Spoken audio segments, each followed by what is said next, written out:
What is the link, or is there a link between non-duality and creativity? So let's explore this today. Often, when we try to be more creative, notice I said the word trying, because that's what it is. We're trying to be more creative, or we wish we were more creative. And if you're watching this video, it probably crossed your mind at some point, oh, that would be so cool to be either more creative or just to create with greater ease, just coming up with these ideas that nobody else has, or at least ideas that are better than other people's ideas, to stand out, to be a little special, to control things a little bit, to make your life a little bit more meaningful and purposeful. And so, as I speak about this, we are entering the domain of the self-identity. And the identity, or the person, or the self that we identify with, and there can be many different ones, is the only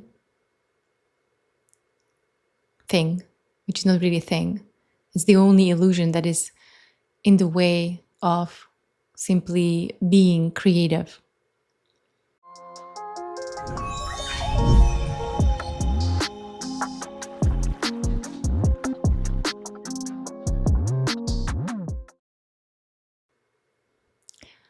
And creativity is actually a non-dual quality. That means that it doesn't have any opposite.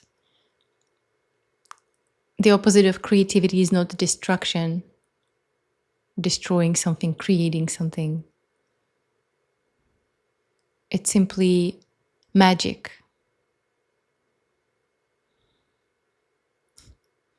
Creativity is magic. And the person, the mind, jumps in and hides that magic. It hides it behind, I did that. I have created something. I have come up with this idea. Because it makes my life more meaningful and more purposeful. And I need this purpose and I need this meaning because it's in line with my survival story, where it reinforces the self-identity in the way that it matters, that is important, special. And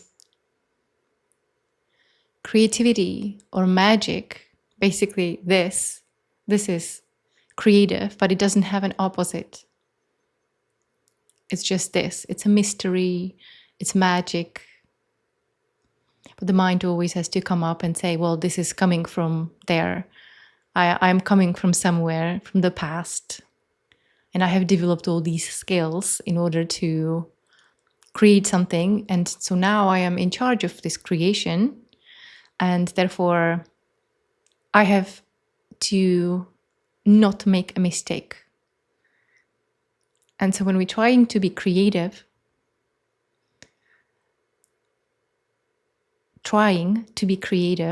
it goes hand in hand with doing it right. Because deep inside, there's already an idea of what it should look like. And this idea is either something that we're comparing to somebody else, or we already have an idea about the results, or how we're going to be perceived once the creation is ready. You know, once you write the book, once people give you feedback, or once even you give, the voice in your head gives the feedback. And so it's just such a theater. It's such a theater because in reality, non-duality is already what is. And there is no right and there is no wrong, even though it appears so always to the self-identity. The self-identity just has to take position because it lives in duality. And the duality is always before, after, right and wrong, better, worse. It cannot wait to take a position to be a little bit more superior. And then in the private, it just feels infinitely inferior when it compares itself to somebody else's work. And so creativity just is. Just notice right now when I speak, I actually don't know what is going to come out of my mouth. I don't know what is coming next. And if I had planned what I'm going to say today, then I would probably get nervous about making this video because it would have to look in a certain way to achieve certain kind of likeness, to achieve something out of this. And this is at the very core of what happens when we try to be more creative, that we already have an idea. It's a hidden idea. It's a hidden agenda. And how do we know? Well, because when you do create something, you feel really happy about it or you feel unhappy about it. And that everything just depends on just that idea that you had about it, the hidden expectation that you may not even be aware of.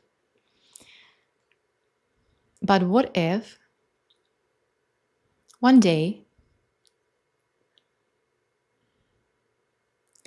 you simply were so present and absorbed with your work or that creative process, whatever it is that you do, that there will be no time to think about the outcomes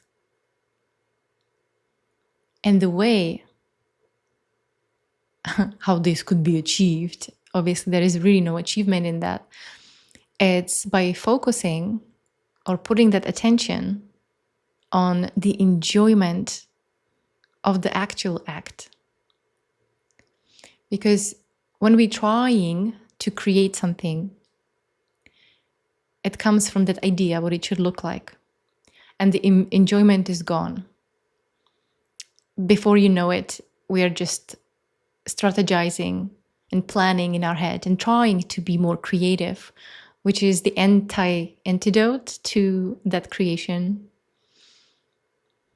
But what if you instead simply focused on that enjoyment? Why are you creating in the first place? And of course, that this is so dangerous for the self-identity. It never wants to just enjoy something for no reason. It never just wants to play. It never just wants to feel that brush in the hand and looking at the colors and just admiring the colors, or just to speak, just to hear the voice that's coming out and it sounds like me. But in fact, I have nothing to do with it. If there was I don't know what's gonna come next. I can even start speaking and I have no idea how the sentence is gonna finish. It's a pure miracle. And so it's just so interesting, captivating to be with that miracle and just listen. Like right now, that's what I am creating here. I'm creating this voice narration. And it's just thrilling to be with what is coming when I put the attention into this. And again, I speak, I put the attention.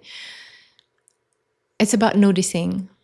And this noticing doesn't come from anyone particular. There is no self-identity behind it that tells me, well, you need to notice in order to, the more you notice, the more enlightened you will become.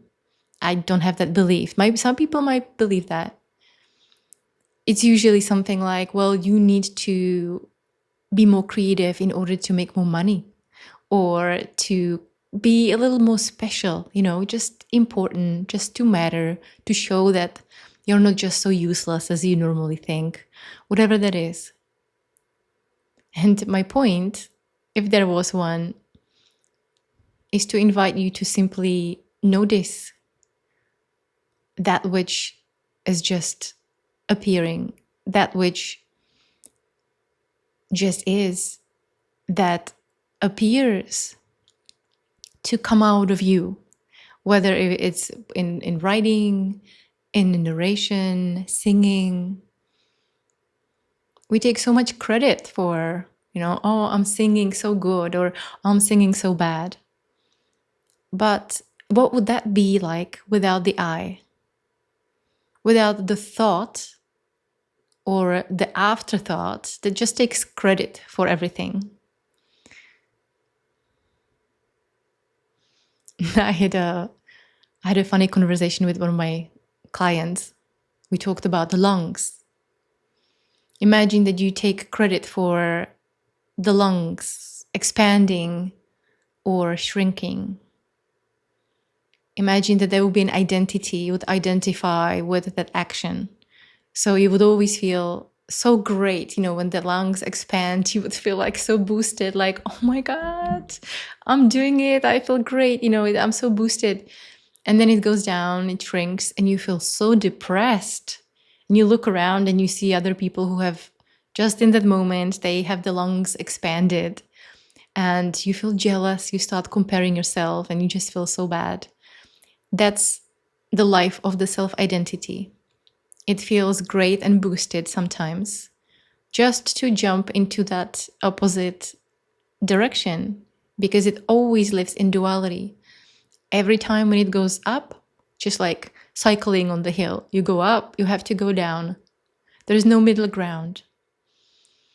And so that's why I love non-duality, because it smooths that ride. It actually jumps out of the road completely.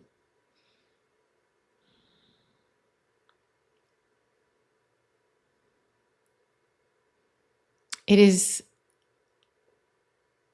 hard to speak about it, because whatever I say, it's going to be very dualistic. Like it's that connection to my deeper self.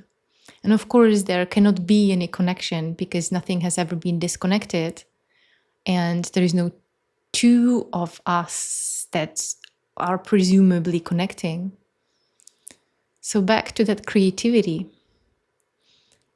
Whatever it is that happens is creation.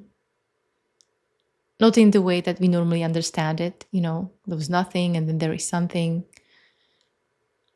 Or we need to destroy something in order to create something. This really is magic. It cannot be explained. Imagine whatever you create, what if it's just a word? Every time when you speak, it's a creation, unless it's a direct quote. And so imagine that you notice how magical it really is. Without the mind that tells you it needs to be in order to something, to achieve some sort of improvement, that you need to help somebody with it. You need to somehow make this world better. Without any of that hidden agenda, all there is left is just pure expression, and not even that. It's just pure enjoyment of what is, for no particular reason and to no particular person.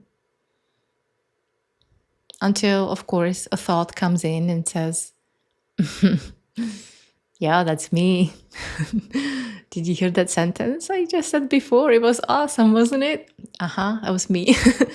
So, and it's the same thing with creation of any kind. But when we stay still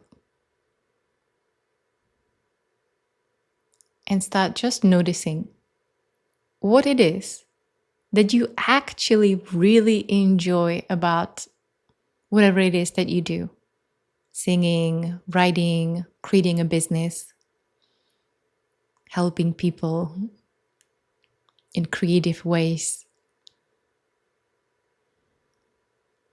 What is that is actually so enjoyable about it? And think about all the details. Well, not think, just notice all the details. And how thrilling it is. And notice that you never know what is going to come out. Because you, even yourself, don't know what is coming out. But this is so dangerous. So that's why instead of just being creative, we plan and strategize. And we try to make it perfect. And it comes from a complete nonsense. It comes from a completely nonsensical story about your survival that we haven't noticed in details.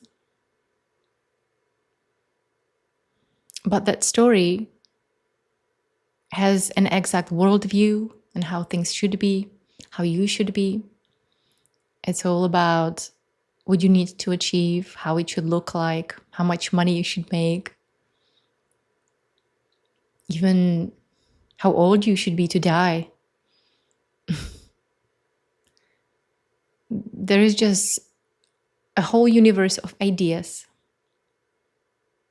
about the you that you identify yourself with. And obviously there is no you to identify with it. That's the illusion. Because the thoughts that claim, I did it, they don't speak to anybody in particular. It's just an appearance. It's just an appearance. But it's so convincing. It comes with an image as well. And that image is obviously invisible too. And it's an entire story. It doesn't appear now, it appears in time, which is another word for thought. Because time can always only exist in a thought when we compare this moment to something else. And so non-duality and creativity.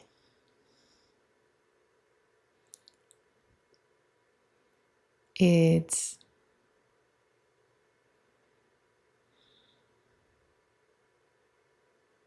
just two different words to try to describe which is so obvious and so present and so intimate that it cannot be described in thought.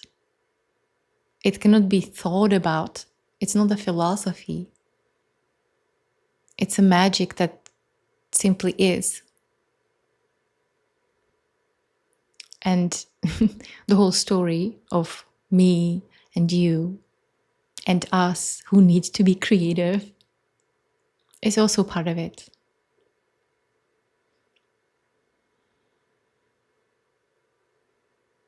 The self-doubts, the self-criticism, the comparisons, the underlying feeling of never being good enough, which obviously comes from comparisons. Because if there was nothing to compare to, there would be always just enough, which there is. But we don't know this. Because the self compares by default to something else than itself. So usually it's the other. And when you run out of everybody there who is better than you can always use the past image of yourself to compare to, just to keep in that game, that ping pong game of up and down, superior, inferior. And there is nothing wrong with any of that. Sometimes you can feel so absorbed into that which you're creating that you just lose notion of time. notion of self, just being in the flow. And there is nothing right about this either. It's not like, oh, it should be that way. I feel a lot of people who are interested in non-duality, they see it as the ultimate achievement, something that is preferred. And that's obviously another ideology, another story that it should look like. This beautiful state of creation with no self-doubts, no criticism, no matter what, just pure acceptance. And maybe the whole thing is part of it, because you have never left this. You have just not noticed the beautiful creation that you create moment by moment, because you are comparing to something else. And that comparing will never stop, no matter how amazing things you will create, because there is always another image in the mind that you can compare yourself to. And so I would like to invite you to simply notice what it is, or what is it that you haven't noticed? What have you missed to notice about your creativity? The way your voice sounds like, the way your body moves like, the way it writes, it sings, it makes things feel in a different way.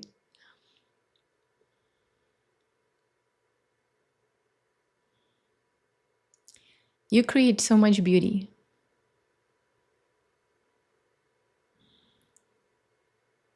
And then miss to notice.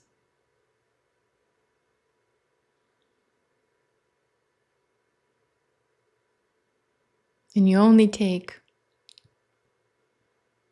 credit for what's in line with those ideas, what you have about how you should be creating.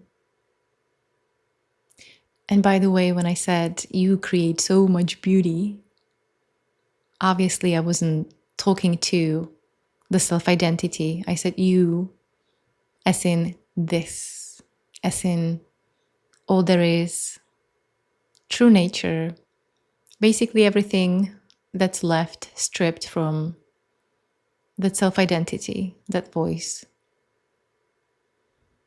that takes credit for everything.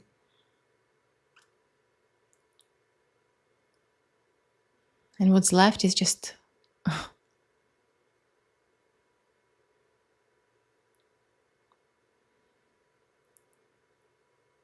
imagine that you lose memory completely right now, just like whoosh, no memory. It's like, there would not be even any panic, because you would have nothing to panic about. So just imagine no memory, no I that comes from time, or that imaginary timeline. There will be just absolute flabbergastion,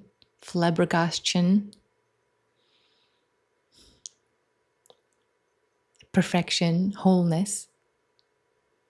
Like, oh my God.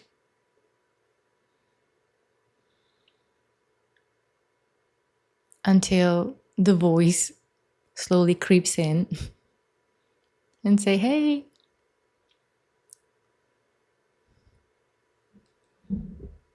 this is me. This is my voice. This is you. And then the identification starts again.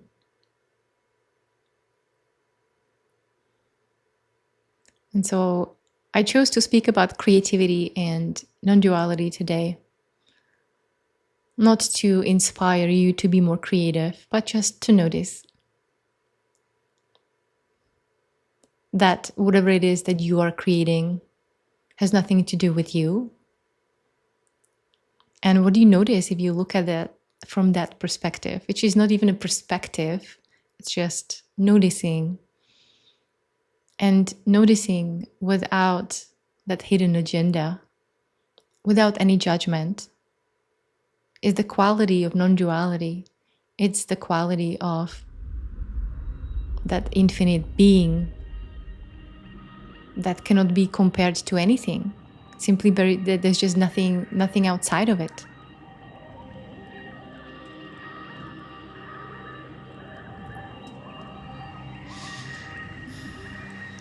And I'm gonna leave you with that.